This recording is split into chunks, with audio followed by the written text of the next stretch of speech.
We will go into our deep squat behind the ball, bringing the ball in and pressing our pubic bone into the ball, relaxing our lower back, rolling our body forward, using the muscles under and around the shoulder blades to cushion as we go forward. And every time we go back, we really emphasize pressing the pubic bone into the ball, which brings the abs in towards the spine, lengthens the pelvic floor. And as you go forward, you keep your neck relaxed, the tip of the nose on the ball. You can do this with your eyes closed as well. And when you go back, you should feel that your inner thighs relax and the knees are directed towards the outside of the toes.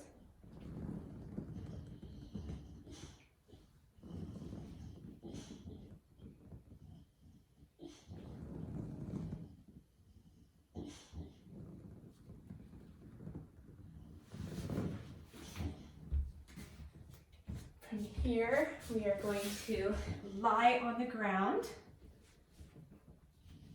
in a bridge. The foot will be on the inside top of the ball. You're going to tilt your pubic bone to your spine, which will lift your hips slightly off the ground.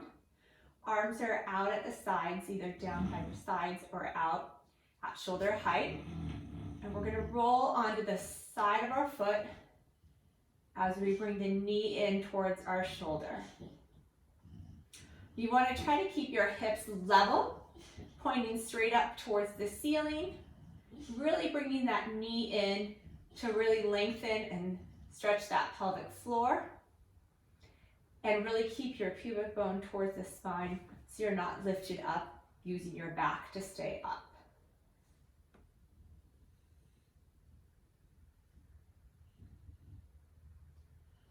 And as we bring that knee in, our pelvic floor is lengthening.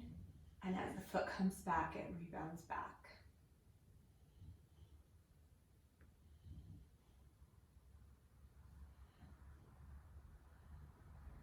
Again, ensure that that pubic bone is tilted towards the spine the entire time. And we're going to switch sides. That foot that is down in that bridge position, you want to make sure that that foot is pointing straight and that it's not turned out. So we'll again bring our pubic bone towards our spine to lift up slightly. We're going to drop on to the outside of the foot. Another thing to think about here is when that leg that is on the ground is stable, that's actually working your pelvic floor more. Sometimes people, as they bring it out, will drift that knee out, and it's quite difficult for some people to keep the knee up, directed over the ankle, and in line with the foot, ankle, and hip.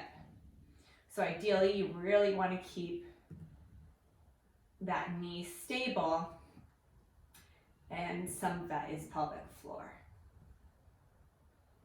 And then from here, we are going to put both of our feet up on the ball. Arms will be out about 45 degrees. You're going to tilt your pubic bone towards your spine, which will lift your hips up slightly. Then you're going to reach your right leg up towards the ceiling. You're just going to draw little circles with your foot. I often do this with a weight on my foot, those unfilled weights that you can slide your foot through. So we'll circle one direction and then we'll reverse. I like the weight, it actually helps me use my abs more.